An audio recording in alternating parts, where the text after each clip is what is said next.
I'm okay, man. I just want to commend you for all the work you're doing nationwide. Thank you. But I'm calling to talk about the white supremacy. Yes, sir. Living, I have learned that, WOLB Baltimore. The views and opinions of the guest and host you hear on 1010 WOLB are not necessarily those of the staff and management of Radio 1, its sponsors, or advertisers. It's done unto you as you believe. It's done unto you as you believe.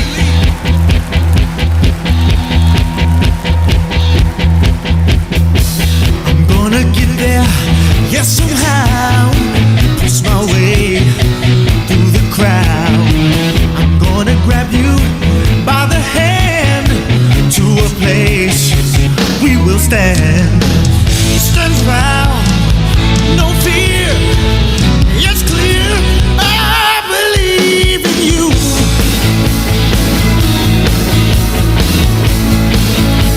I believe in me. Oh yeah, I believe that we can make this dream a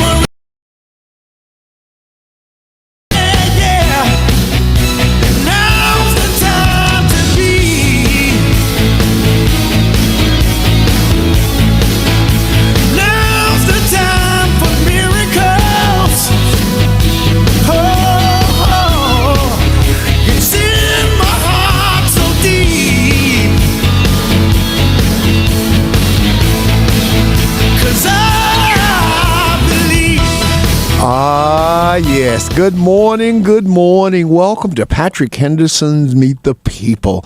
God bless each and every one of you. Thank you for joining us this morning. We are excited about being here, and we're excited about every opportunity that we get to come and share with our community, with our city, with each and every one of you, and talking about the issues, but not just talking about them, but for looking for solutions and building consensus about the path that we should take to bring about our salvation as citizens of this great, great, great city. Baltimore is an incredible city. It's just amazing. So many wonderful things here, but we sometimes forget because we're in the mire of so many situations. I ask you to touch the radio and let us touch and agree. Oh God, our Father, we bless you for this beautiful day. We thank you for waking us up this morning, clothed in our right mind. Set out on this, each and every one of us might be up to at each other, not this day, to bless this on this broadcast, that we the heart, touch hearts and minds, hear the souls, oh God. Let us offer solutions as we talk about the problems that we bring forth. Oh God, we love you and we thank you for this time together. I pray in thy Son Jesus Christ's name. Amen. Amen. Amen and amen. Well, here we are. And it has been quite, this past week has been phenomenal. But first of all, what I want y'all to do is to welcome my co-anchors, the eminent, the brilliant, the wonderful. I tell you what, he's just a few years older than me, but I look younger than him, okay? But I want y'all to welcome the eminent Leo Burrows. How are you, Leo? Good morning, everybody, and praise the Lord, and pass the ammunition for justice, decency, and fair play. Yes, we are here to do that. Thank you. And we're also Mr. James C. Moran. I tell you, I wish y'all could see more. Well, y'all are going to be able to see our anchors today because we were supposed to have a photo shoot, but a couple of our members are not going to be able to be here. But they dressed to the 9s, 10s, and 11s this morning. Please welcome Mr. James C. Moran. He gave me a bunch of ties a few weeks ago. I see the one he got on didn't make the cut.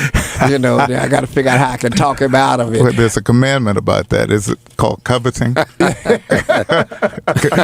Good morning, Baltimore.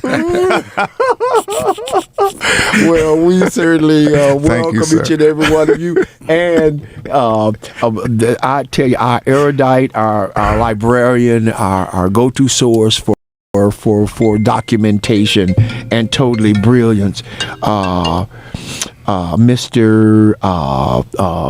Richard Terry. Hi, Richard. How are you? You forgot my name and you just spoke with me this morning. Good morning. I didn't forget it. Good morning. Good morning, folks. How are morning. you?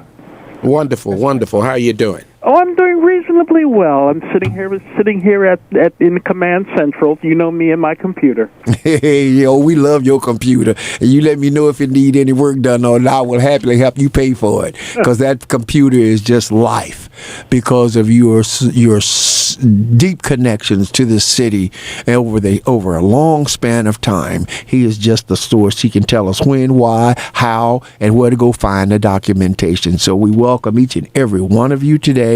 We're thankful. I am thankful. I was talking to a friend of mine today in Houston. We got two more. We got two more. Well, Doc and myself. Oh, I always feel like chicken liver around here. I know. We just not so used to you anymore being here. But please welcome our producer and just overall genius, please, Mr. Jason Rodriguez. How are you? Remind everyone, we're now streaming live on Facebook, YouTube, Periscope, so you can look in on us and see all these fine gentlemen dressed so well today, by the way, including Henderson in all of his glory. Well, God is good, and we're thankful for this time together.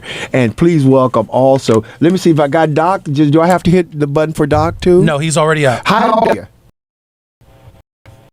Well, I got half of a phone service, but I'm honored to be on. We're happy you're here. I didn't know whether you were going to make it. I understood you were having troubles with your phone, and you were sitting and waiting for Verizon to come out. And we know, Lord knows, that could be an all-day thing. I gotta say, I better not hold my breath. Yeah, but you can't leave the house either. So we're happy that you're joining us. We're happy that you are here, and we're going to get moving here because we don't have a lot of time. We only have an hour and a half. But I want to start the show off today by talking to a young man that is an inspiration to me. One of my proteges. We've been together now almost 10 years working together, and I watched him develop into quite a young man, a leader, the leader of the Black Wolves and the Marcus Garvey organization, the United Negro Improvement Agency. Please welcome Mr. Mosiah Fit. How are you, Mosiah? Aru, I'm doing wonderful. Thank you for having me on the show, and it's a pleasure to be able to speak on what we're going to speak about in a few seconds. Yes, sir. Well, we're going to talk about August the 17th. 2019 at 11 a.m. in Harlem Park. Tell them what's going to happen, my Mosiah. Well, all I can say is it's a long time coming. You know, our generation, we really need some inspiration. Mm-hmm. And I believe the only way we can really give our youth inspiration is through unity. Mm-hmm. And the children of Matthew Henderson, including myself and the Black Wolves, we organized the first ever red, black, and green human flag that's been documented of 350 children. Are you speaking? You are. Would you get a better signal? Could you do that? I'm actually speaking on my regular phone. Okay, all right, go ahead. Yeah, but we assembled the first ever red, black of your ancestors. The black represents the first woman on the earth, and the green represents much African people. I say melanated people. Yes. Mark UNIA in 1920 to combat a song called "Every Race Has a Flag But the Coon," and the coon was referring to people of color. So we're going to have 10,000 people strong in collaboration with dozens of camp people. 12 p.m. At 12 p.m. at Harlem Park. Well, we want everybody to start getting ready for this. My conclusion, my deduction is we don't seem to want to come behind our flag. We want everybody to wear red, black, and green that day. They're going to have placards there in red, black, and green, so that we're going to be able to shoot it aerially, so that the people all over the world can see us standing together behind our flag. We're trying to get y'all pray for us. They were trying to get Colin Kaepernick to be our special guest on that day, and we want all our artists and performers, and we're going to have all sorts of wonderful things like medical information and jobs and vendors, and we're just going to make that a day on the park, one of the most exclusive parks built by a man who had owned all the land around there. And here we are coming back that day to not only christen it, but to announce that not only is Baltimore the birthplace of the American flag, you know, it was made here, but it will be the birth of and the unification of black people coming together behind our red, black, and green flag. And we're going to make by doing it as human beings wearing and addressing our colors. All right. Thank you so much, sir. God bless. And I'll talk to you later. Oh, we had a wonderful time. Thank you for the invitation to come and speak to the Black Wolves on this past Saturday. It was a blessing to me. Y'all, our children, y'all just don't know how wonderful, how smart, how our children are. I was totally fascinated. Well, I gave them a lesson on etiquette. Teaching them how to love their mom and love each other, how to open the doors for ladies, and how to respect themselves, and how to shake somebody's hand and look them in the eyes. And you would have just been amazed at their responses. So I want to thank you for all you do, Messiah Fit, with those boys and girls. Yes. One last thing I want to say. Coming up is the 99th year of the Declaration of the Rights of the Negro Peoples of the World. This year is the 99th year. Next year will be the 100th year. So this is also a very powerful, epic, historical year this year that we're also going to address at that day as well. Okay. And the RBG human flag will be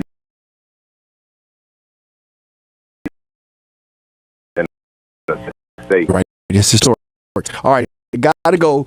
Thank you so much. We're going to keep announcing and stuff, and y'all start getting ready for it. Start spreading the word and start wearing red, black, and green now, and letting people ask you what you got on. Why are you wearing them colors? I tell you, it's always a conversation starter. Thank you, Messiah. Thank you. All right, here we go. All right, I wanted first of all, I want to make an announcement. You're probably going to hear it. He may not be. Oh, really? Mm-hmm. Okay, what is the word? The word is, his representatives say he's, this is about John Singleton. The movie producer and director. The Boys in the Hood. Mm-hmm. So his representative says that he's dead. His family says that he's not dead.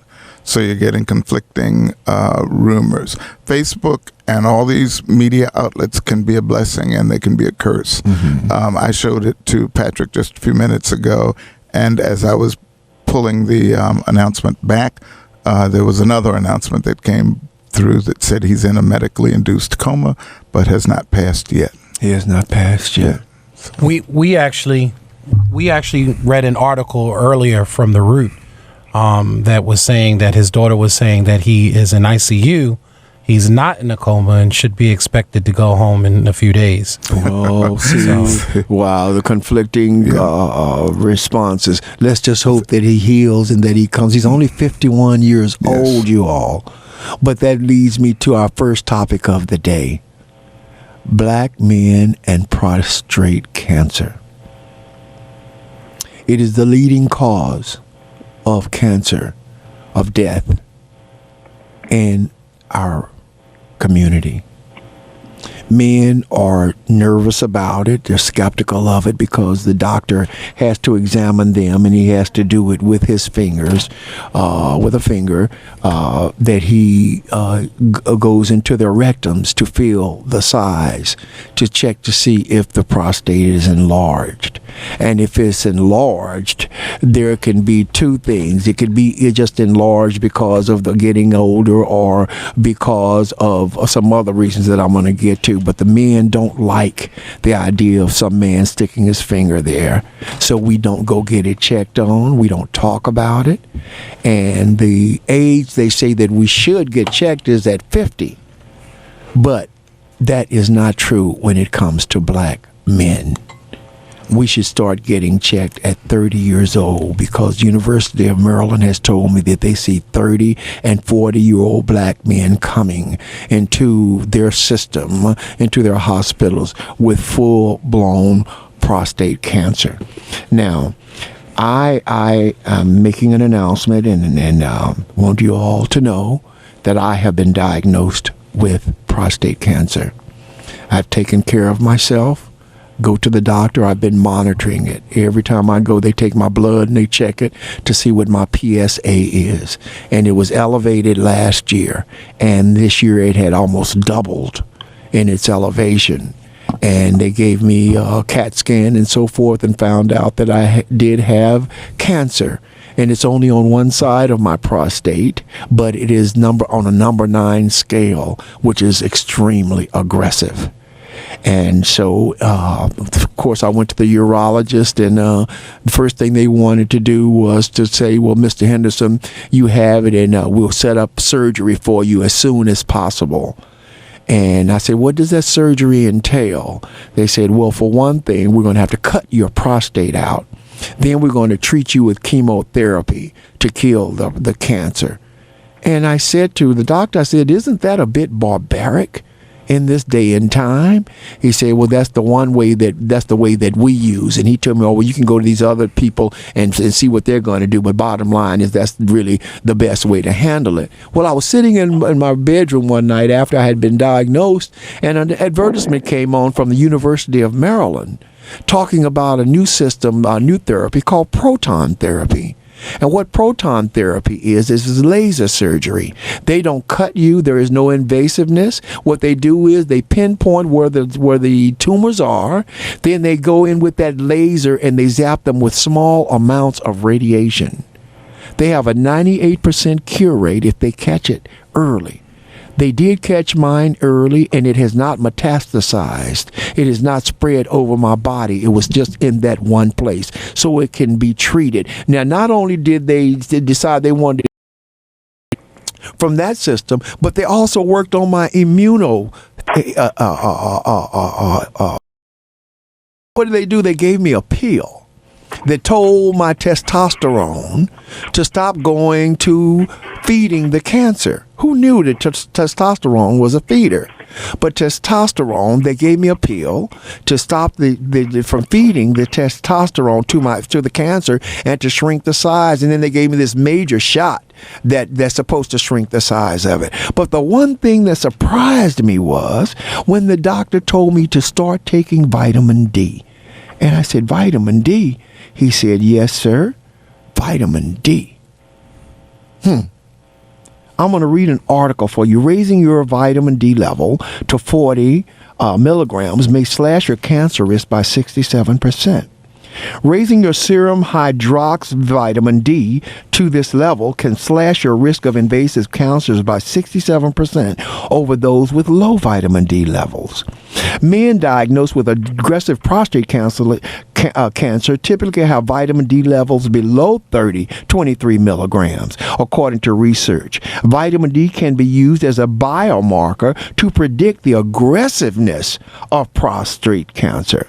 Other recent research found that vitamin D has nothing short of amazing ability to improve heart function and those with heart failure. Have you checked your vitamin D status lately?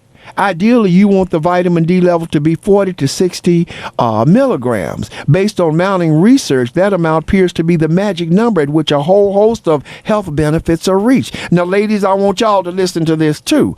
Vitamin D deficiency has been linked to a variety of illnesses, including disease, stroke, hypertension, autoimmune diseases, type 1 and type 2 diabetes, rheumatoid arthritis, Crohn's disease, multiple sclerosis, cognitive decline, Alzheimer's disease, infectious diseases, and several deadly cancers. These cancers include the breast cancer, colon cancer, prostate cancer, ovary cancers, esophagus, lymphatic system, and even melanoma.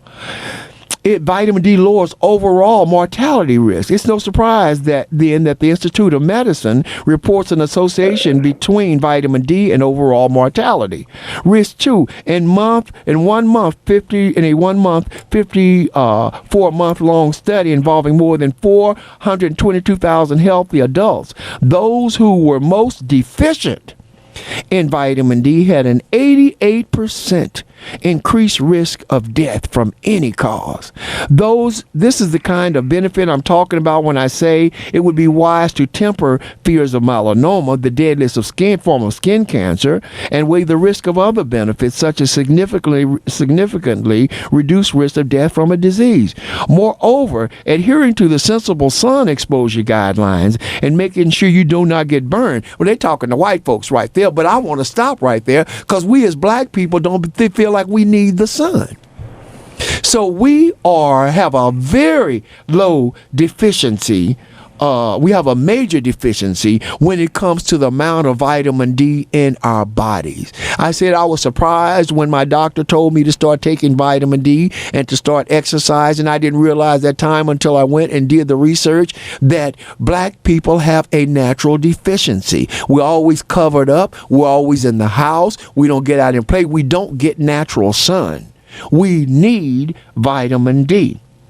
Now, sometimes we've done health shows and people have been very responsive. And I want you all to call in and I want you to talk about your experiences at 410-481-1010. Let's talk, especially our men and our ladies. Men, let's talk about this. This is time for us to stop dying of this curable disease.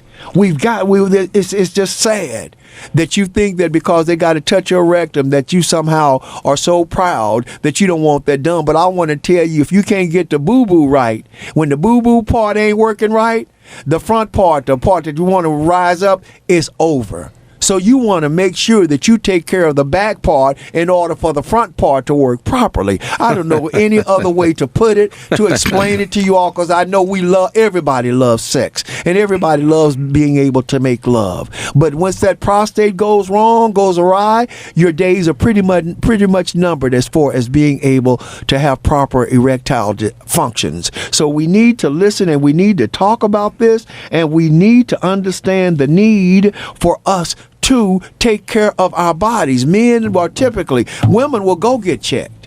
They will go get checked, but men don't, and we have a bunch of reasons why, and we could talk about them. The syphilis thing that happened down there in Alabama? Was it Tuskegee syphilis. Yeah, we have all sorts of things, and then we know that doctors and nurses don't treat black people the way they treat white people. They don't value our lives as much. We got all the. And also, Patrick, I told her another good way to get to our system is to naturally, some mushrooms. You cut them open, you put them on a dish, and you just sit them out in the sun for a little while. And what they'll do is they'll absorb the vitamin D from the sun. And then when you go and cook them and eat them, they'll actually have more vitamin D in them, and a more natural source of vitamin D, by the way. Wow, that's really interesting. But I want y'all to get out in the sun too. But I want you need to take between 10 to 15,000 milligrams. They come in tablets of 5,000 units. Okay, you need to take 3 or 4 of those per day. Whether you got it or not, it is a preventive preventative medicine. You need to be taking it whether you got cancer or not. Every black person should do it because we have a natural deficiency of vitamin D. And so don't be thinking that, that's just for the cancer people who have it. No. It is a preventative. A primary prevention of cancer rather than expanding early detection and improving treatment will be essential to reversing the current upward trend of cancer incidence worldwide, the researchers wrote. We need to take these vitamins. Patrick, I have to say this. You are very brave and courageous for getting on national TV, national radio, and podcasts and all these platforms and talk about your situation. And what it says to me is that we keep secrets. Yes. And we don't express those secrets. And sometimes they could help somebody else. Yeah, absolutely. And so I honor you for having done that. Well, thank you. You know, because you didn't have to do it. I know, but we always do that. We don't talk to each other. No, we don't. We don't talk to each other. And we think, well, this is my business, and I don't want everybody knowing my business. We're very private. We're very proud, but I want y'all to know that I thank you all for being here listening, and I'm going to thank you for your prayers, that the healing takes place over my body and for everybody that is suffering from this malicious disease of cancer, because it is just a horrible, horrible thing. But I believe that we must talk to each other so that we can become aware of things, and not only from a preventative measure, but mostly from a preventative measure, but also a healing agent. And it's the physical part and the mental. Yes. And so instead of sitting on the side of the bed in the middle of the night contemplating what you must do, you should talk to people. Yes. And I certainly appreciate what you've said. Well, thank you, man. And, I don't need to say thank you. You know my heart. Yeah. My heart is for the people. I don't feel like I'm here by myself. I'm just a part of 625,000 in Baltimore. In Maryland, but even in the broader world. Yeah. I got friends all over the world, and I know they love me. Who are listening to this now. Yes, sir. Yeah. Yes, sir. They need to hear this too. So, Leo, I saw you. Well, I concur wholeheartedly with Jim's sentiments. Thank you. And I will say that lifestyle is important insofar as exercise and outdoor activities. Yes. Given my history as a scout leader and a camper, this whole business of camping and hiking and playing tennis, doing things that are outdoorsy, are just as important as bowling indoors. In other words, you got to. Whether you swim or not, lay on the beach. If you got a bad physique, lay on the beach anyway. Yeah. Look at the even if your physique is not all what you want it to be, I'm a person who likes beaches. Some people like swimming pools, but they do afford us an opportunity to get some sunlight. And as you mentioned, you reminded us that vitamin D is inherently linked to the sun and exposure, not overexposure, but exposure to sunlight and activity and a balanced diet, eating the right foods in the right proportions. I don't know, in this age of high tech, sometimes we get away from the reality of the basics, and the basics are eating right and exercising right and getting fresh air. Get out, yes, sir, into God's vineyard. And one other thing I want to talk about, I noticed like in my school, when the children come in my classroom, I tell them to take their shoes off if they want to, and their bare feet touching the floor. These kids with all this asthma, these kids with all these children's diseases, these allergies, that didn't happen when I was in the South, because we was outside playing in that grass in our bare feet.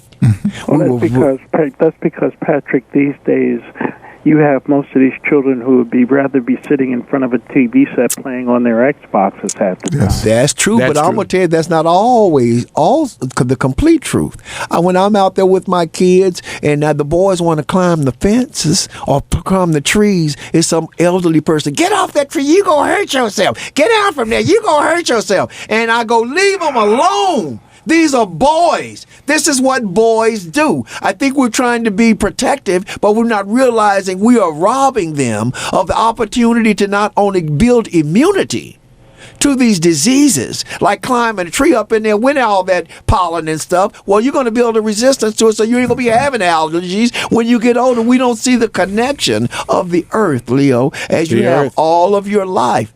The earth is I'll tell you a mistake that the United States made when after apartheid in South Africa, because I did some work there. They decided to try to push the policy of creating skyscrapers and apartments, and they got a lot of resistance because the people in South Africa, the native South Africans, wanted to be closer to the ground. Smart. And so the United States is pushing a policy of, let us create these wonderful apartments for you, such as apartments that we've seen in Baltimore, McCullough Homes, or McCullough Homes. Yes, all of the skyscrapers. And we wanted to export that to another country. And the country was resistant, saying, no, we want to be close to the earth. Yes, because they have been. All right, listen, we're going to get moving here. You're listening to Patrick Henderson's Meet the People on WOLB 1010. I know we're supposed to document the time right here. And everything we say, the government, the company don't agree with, they not necessarily agree with it, but we agree with what we're saying, and we're here to make sure that we can build a consensus. We would like to do that. Again, you're listening to Patrick Henderson's Meet the People, and we've got 2 lines open. You guys, we're going to shut up and we're going to listen to you for a minute here. Bubby, welcome. How are you? Thank you much. How you doing today? Well, hey, Bubby, how you doing? Thank you. Yes, indeed. I'm praying for you, Patrick. Thank you. Let me just say, Patrick, I was so distraught when I read the Afro article concerning the proposed demolition of Gilmore Homes. In the words that Councilman Leon Pinkett III used, how disrespectful he was to the residents of that public housing project. Really? The language he used was so insulting. A professor from Morgan, who was quoted in the article, made reference to that insulting language that he used. That's demeaning, degrading. Hold on. I made an ID at 12 exactly. But Jason, we need to make an ID. So y'all hold on. Don't you go nowhere, buddy. Bubby, hold your thought. Okay. HD3 by and Hotel. Agnes was in deep trouble with the IRS. I owed the IRS a lot of money. She found out about Optima Tax Relief. They guaranteed me that they were going to help me out the best that they can. And they did. Optima stopped the IRS. Optima Tax took care of everything. Are you in deep trouble with the IRS? You might want to listen to Agnes. I would refer Optima Tax Relief to anyone. Call Optima right now for your free consultation. Call 800-799-0977. 800-799-0977. Optima Tax 1010 WOLB. My name is Dr. Will Crossley, president of the Pineywood School. Educated children with the unshakable belief that all students can lead extraordinary lives through academic achievement and responsible citizenship. As a graduate, I was once one of those students. With nearly 100% of our graduates going on to college, you can make an impact in our students' lives and communities. Partner with us today. Go to piney-woods.org and click Donate. 1010 WOLB. WOLB Baltimore and WERQ FM HD3 Baltimore. The views and opinions of the guest and host you hear on 1010 WOLB are not necessarily those of the staff and management of Radio 1, its sponsors, or advertisers. It's done unto you as you believe. All right, we're back with you, Bubby. You're listening to Patrick Henderson's Meet the People, and we got Bubby on the line. He's telling us that they're talking about demolishing Gilmore Homes, and Leon Pinkett, who is the city councilman for that area, says some disparaging things about the area. Go right ahead. Correct. The article is dated February 2019 to May 3rd, 2019. And the article caption is Gilmore demolition underway. It states in the article that several units of apartments have already been cinder block bricked up.